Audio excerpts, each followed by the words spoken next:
So this clip from my last video showed the magnet buzzing in the library. Now I put an explanation of why it does that in the description, but my friend told me that nobody's going to read the description. So this video is going to be an explanation with another project of something you can do on your own that is related to why the magnet buzzes in the book detectors. The blue magnet is a N40 magnet. The round one is also N40, and the black one is N52. I accidentally figured this out just by randomly carrying a magnet through, just because I like magnets and I had one with me. So I'll be using red and blue. Red is for current, electric current, and blue is for magnetic field. And this is what most technical drawings with magnetic fields and currents will use, or like a physics textbook, which is what I have my phone propped up on. A current through a coil. I set it to go this direction. We use the right hand rule, which says if you curl in the direction of the coil, your thumb will point in the direction of the magnetic field. Do it the other way.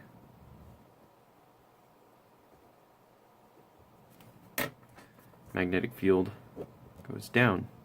Now what's going on in this book detector is they have a coil in the book detector. Now they might actually have multiple coils, one there, another detector on the other side. And this also has a coil. And really these book detectors are just giant magnets. Their technical name is the Electronic Article Surveillance System, and these are an electromagnet system. But there are other kinds. Some use chips for tracking. So not all of them will put out a magnetic field that could be felt with a magnet, but the kinds in libraries frequently can, because this is a commonly used system. It's probably on AC current since it's connected to the building. The magnetic field is alternating very quickly two ways.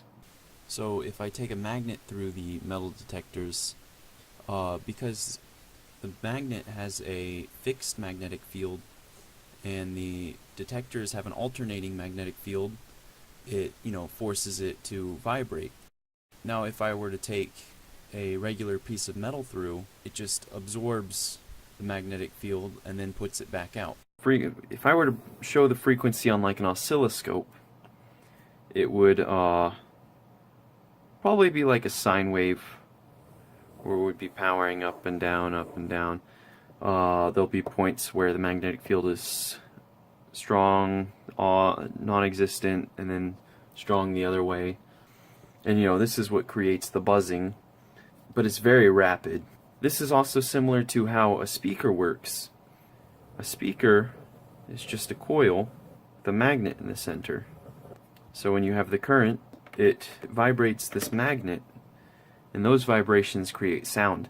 Now these vibrations are even faster than the ones from that metal detector tower. The headphone jack on most devices, on all the devices, is not AC current. Now, headphone jacks use modulation rather than alternating current to make this vibrate, which means it'll be on, off, on, off, on, off, all these rapid things. I could never draw exactly what it looks like because it's so small.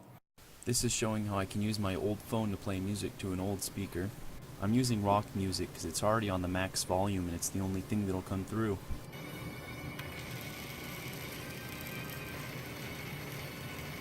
It's a little, you can kind of hear it. I'll try and get the mic up close.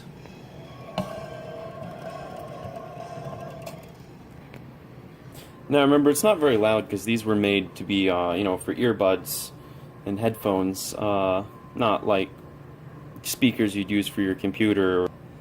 It would be pretty interesting if someone built their own pair of headphones out of cups. What was interesting about these speakers is they had the coil raised above the magnet. Now this little one works very well.